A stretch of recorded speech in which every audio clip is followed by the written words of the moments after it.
सद्वक्त सबरो मतलब एक अच्छे साधक को, एक अच्छे भगवान बुद्ध की शिक्षाओं में अभ्यास करने वाले व्यक्ति को, मैं इसलिए ये बात कह रहा हूँ, मैं एक अच्छा गृहस्थ भी कह सकता था, क्योंकि ये भगवान बुद्ध का जो उपदेश है वो केवल गृहस्थ के लिए नहीं, भिक्षु हो या गृहस्थ हो, भगवान बुद्ध के संघ के जो चारों संघ हैं, उपासक हो, उपासिका हो, भिक्षु हो, भिक्षुणी हो, भिक्षुणी हो, बुद्ध का ये उपदेश सभी के लिए है। तो भगवान कहते हैं कायन समरो साधु, एक अच्छे साधक को काय से संवर होना चाहिए। काय से संवर का अर्थ होता है जितने भी काय के द्वारा होने वाले अकुशल कर्म हैं उनसे उसे बचना चाहिए। हम लोग का जो जीवन है, विशेषकर गृहस्थ जीवन, ये लौकिक चीज़ों से भरा हुआ है। लौकिक मतलब जो रोजमर्रा की भौतिक चीज़ें हैं वो हमें चाहिए, और उसके लिए हम दिन भर प्रयास करते हैं, विभिन्न प्रकार के लोगों के बीच में रहते हैं, और उसको रहने की वजह से ये जरूरी नहीं है कि हर क्षण हम, हर दिन हम अपने कायिक शीलों का पालन कर सकें। लेकिन जिस दिन उपोषित डाल कर, सप्ताह में एक दिन है, सप्ताह में एक दिन तो हम संकल्प के साथ उसका अभ्यास कर ही सकते हैं। तो इसलिए उपोषित बहुत जरूरी है। अपने काय कर्म की परिशुद्धि के लिए उपोषित बहुत सहायक कर्म होता है। दूसरा भगवान कहते हैं वाचाय समरो साधु, मतलब जो हमारे वाक कर्म है, वाक कर्मों से परिशुद्ध होना चाहिए। वैसे तो भगवान बुद्ध वाक परिशुद्धता के लिए 4 प्रकार के अवसर भगवान ने बताए, आप जानते हैं सर अच्छे से। झूठ नहीं बोलना, चुगली नहीं करना, कठोर वचन नहीं बोलना, और अच्छा याद आ गया, व्यर्थ की बकवास न करना। तो ये 4 तो ये वाक कर्म है, मतलब वाचिक कर्मों से बचना। इस विशेषकर उपोषित के दिन तो पूरा संकल्प होना चाहिए सवेरे से ही कि मैं इन 4 का आज के दिन तो पूरी तरह से पालन करूँ। ना तो मैं झूठ बोलूँगा किसी भी परिस्थिति में, ना ही मैं किसी से कोई कठोर डांट के, डपट के, गुस्सा के बात नहीं करूँगा, और ना ही चुगली करूँगा। किसी की बुराई करना, चुगली करना, किसी की निंदा करना, ये सब उसी में आता है। और व्यर्थ की बकवास, घर में बैठेंगे तो सार्थक धर्म चर्चा क्यों। वैसे भी उपोषित दिन क्या होता है कि उपोषित धारण करने वाला गृहस्थ को नजदीक की बिहार में जाकर के पूरे दिन वहां रह करके धर्म चर्चा सुनना, धार्मिक पुस्तकों पढ़ना, वहां पे साफ सफाई करना, ये हमारा मूल प्रथा में था या परंपरा था। अब हमारे नजदीक बिहार है नहीं, और हम लोग कामकाजी लोग हैं, तो आप ऑफिस में जाकर कहीं भी जाकर के अपना दैनिक चर्या करते हुए कम से कम इन 4 चीजों का पालन तो कर सकते हैं। ऐसे ही मनसा समरो साधु, मनसा समरो मतलब जो मानसिक मन की परिशुद्धि के जो कारक उनका अभ्यास करना, चित्त को दूषित करने वाले चीजों को उत्पन्न न होने देना। चित्त को दूषित होने वाले चीजें हैं, इसमें द्वेष भी है, क्रोध भी है, वासना भी है, और निंदा भी है, तमाम प्रकार की चीजें हैं जो चित्त को दूषित करती हैं। ऐसे विचारों को चित्त में उत्पन्न न होने देना। विशेषकर उपोषित के दिन ये सारी चीजों का, तीनों चीजों का अभ्यास करने का संकल्प सुबह ही लेना चाहिए, और जब तक मेरा उपोषित कर्म चलता है तब तक मुझे वो उसका संकल्प का पालन करना चाहिए। फिर भगवान कहते हैं साधु सब्बत समरो, सब्बत समरो साधु में आता है जो जितनी भी मेरी इंद्रियां हैं, का ना चिबा त्वचा, 5 इंद्रियां, और छठी हम मन इंद्रिय मानते हो, वैसे ही पहले ही आ गया इसमें मनसा समरो साधु में। तो इन 5 का संयम। अब आज ये नहीं कि उपोषित दोपहर में भोजन करना है तो दोपहर में भोजन करना है, आज तुमने भिंडी बना के क्यों रख दिया, आज इसमें नमक ही कम है, इसमें मसाला ज्यादा हो गया, ये तो मैंने कहा नहीं था बनाने के लिए। जब एक ही बार खाना है तो थोड़ा अच्छा बनाना चाहिए था, या क्वांटिटी ज्यादा होना चाहिए। मैं इस तरह का कोई भाव नहीं आना चाहिए, तो वो जो मेरी जीभ इंद्रिय के लिए ठीक नहीं। स्वाद ऐसे ही, इसीलिए तो सीलों में कहते हैं ना कि नाच गाना तमाशा, हम वैसे भी सील में है। तो ये जो कर्ण प्रिय चीजें हैं उनसे थोड़ा सा संयमित हों। हर ये इंद्रियों में, संक्षेप में कहें तो ये 5 इंद्रियों पे संयमित होना चाहिए। इसी प्रकार भगवान बुद्ध ने इसी को और अच्छे से व्याख्यात करने के लिए अंगुत्तर निकाय के एक सूत्र में भगवान की जो कायिक कर्म, वाचिक कर्म और मानक कर्म, इन सब की व्याख्या करते हुए कहते हैं कि ये असंभव, ये संभव नहीं है, ये संभव नहीं है कि यदि परिणाम स्वरूप उसे दुर्गति को प्राप्त करने वाला हो, या उसे कष्ट में प्राप्त हो, या उसके जो मनोवांछित कर्म है उसकी उसे प्राप्ति न हो, ये कतई संभव नहीं है। इसके विपरीत यदि कोई व्यक्ति कुशल कर्म का संपादन करने वाला है, कायिक कर्म से अच्छे कर्मों को करता है, तो निश्चित तौर पर उसकी जो भी वांछित वस्तुएं हैं, उसकी जो भी आवश्यक चीजें हैं, तृष्णाओं की बात भगवान नहीं करते हैं, जो भी आवश्यक चीजें हैं, अच्छा भोजन, जीवित रहने के लिए भोजन चाहिए, तो भोजन सुगमता से न मिले ये संभव नहीं है। उस व्यक्ति को जो अपने कायिक कर्म से, बल्कि यहाँ संक्षेप में कहें तो सूत्र लंबा हो जाए, संक्षेप में कहें जो भगवान तीनों को अलग अलग व्याख्या करके कहते हैं, जो अपने मानसिक, वाचिक और कायिक, मन, वाणी और कर्म, इन तीनों के कायिक कर्मों के कुशल कर्मों को संपादित करने वाला है, उस व्यक्ति के जीवन में उसकी जो भी आवश्यक वस्तुओं की पूर्ति है उसकी पूर्ण होती है। जो भी उसकी जीवन में कोई विभिन्न प्रकार के प्राकृतिक, अप्राकृतिक बाधाएं उसे परेशान नहीं करती या उसे उसके जीवन में नहीं उत्पन्न होती है, ये जो कायिक कर्म करता है।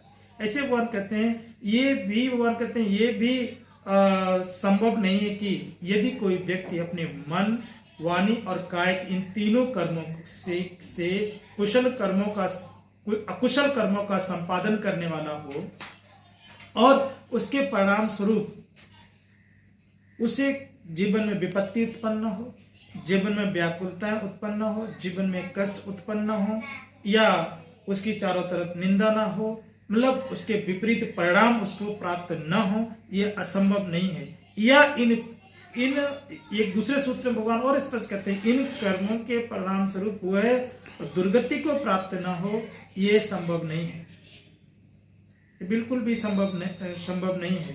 तो इसलिए, और दूसरा महत्वपूर्ण एक चीज और भगवान एक दूसरे सूत्र में भगवान कहते हैं, जहां 10 प्रकार के अनुस्मृतियां भगवान ने कही ना, तो भगवान कहते हैं जगह कि जिस दिन उपोषित व्रत हम धारण करते हैं, विशेषकर उस दिन साधक को चाहिए कि वो बुद्धानुस्मृति का ध्यान करे या बुद्धानुस्मृति का अभ्यास करे।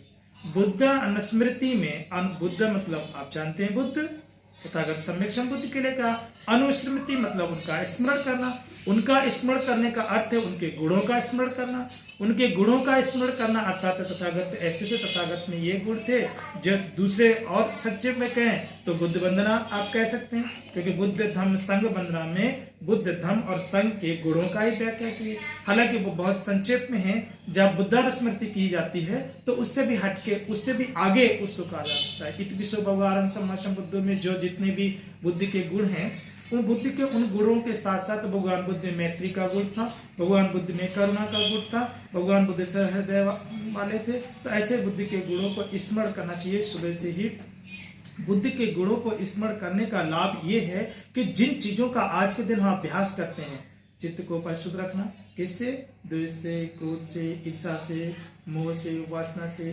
तो जो उस क्षण में, जिस क्षण हमारे चित्त में बुद्धि के गुणों का स्मरण होगा, तो वो तो पटकने नहीं पाएंगे ना नजदीक, क्योंकि जहां बुद्ध है वहां कोई मार नहीं आ सकता है, जहां बुद्ध नहीं है वहां सारे मार आ सकते हैं। कोई भी जीवन में दूसरे तरह की समस्या उत्पन्न करने वाली चीजें आपके नजदीक नहीं आ सकती।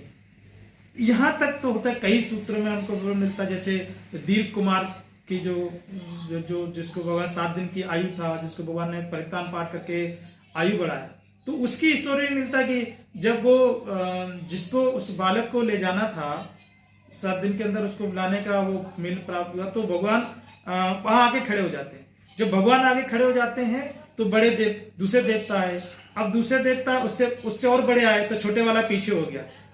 और बड़े आया वो छोटे वाला और पीछे हो गया, ये लंबी लाइन लगी। फिर वो जो उसको लेने आया वो तो उन सबसे पीछे था, तो वो तो अपने आप पीछे खसकता चला गया और सवेरा हो गया, बहुत पीछे हो गया, वो वहां तक बालक तक पहुंच नहीं पाया। तो इसलिए मतलब जहां बुद्ध हैं वहां पे दूसरा कोई मार या अन्य कोई इस तरह की चीजें टिक ही नहीं सकती। तो मेरे चित्त में जब तक बुद्धानुस्मृति है, बुद्धि के गुण रहते हैं, तब तक दूसरा कोई भी अकुशल विचार, चाहे वो कैसा भी मार कितना भी प्रयास करे, वो टिक ही नहीं सकता है।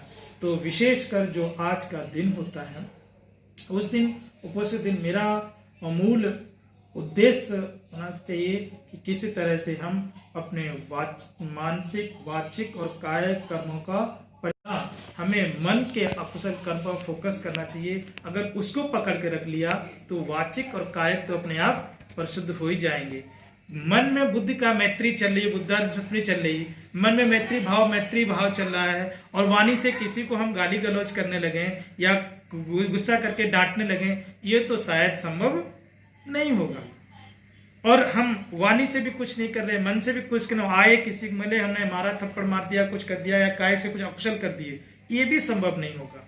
या ना मारा, कुछ और अकुशल हमने, आप अधिकारी हैं, हो सकता है कुछ अकुशल कलम से ही करें, वो भी किसी का अहित नहीं कर सकते कलम से, क्योंकि बुद्ध कभी अहित नहीं सिखाते। बुद्ध तो पर कल्याण की बात करते हैं, और बुद्ध के मूल सिद्धांत भी हैं कि जो बुद्ध का साधक है या भगवान बुद्ध का अनुयायी है, उसके चित्त में हमेशा परहित का ख्याल रहता है। मेरे द्वारा कभी कोई ऐसा कर्म ना हो जिससे दूसरे का अहित होता हो, चाहे वो किसी भी वजह से हो, अहित नहीं होना चाहिए किसी का।